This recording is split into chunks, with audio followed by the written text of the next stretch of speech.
Karanamrita, because he was seeing Gopal in his heart. Right? He's writing just like as if Radharani is writing. He's glorifying Krishna like Radharani glorifies Krishna.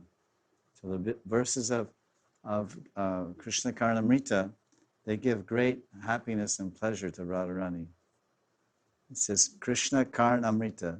Karn means ear, nectar. So Radharani's ears, you can fill Radharani's ears with nectar when you glorify Krishna. So the sweetest verses of glorification of Krishna, some of the sweetest and best, which Radharani likes the most, are contained in Krishna Karnamrita. So sometimes people say, oh, what does Krishna Karnamrita have to do with manjaris and Sakhi Bhav? But it has everything to do with manjaris and Sakhi Bhav. That's why the great acharyas, they take a lot of trouble to study deeply and meditate deeply and write commentaries on this wonderful rasic Granth, Krishna Karnamrita.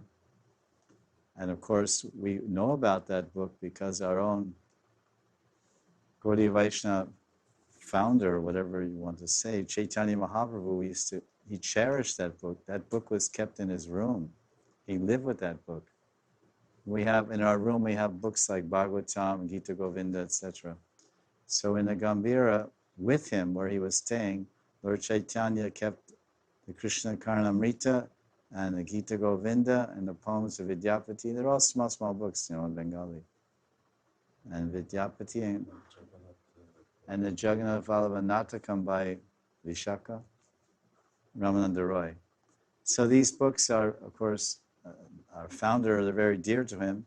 And so our Rasik Acharyas, they have commented on these books throughout the centuries, and even most recently. So we're able to go deep and into these books and try to sing these verses for the pleasure of Radharani. And even if we're smart, we can memorize them also. So that's the end of today's class. And tomorrow we'll start with a new verse. We can just see the sneak preview here, a little trailer. What's the content of tomorrow's verse, some new ideas. The gopis are saying, this is verse 33, by Krishna's grace, will start tomorrow.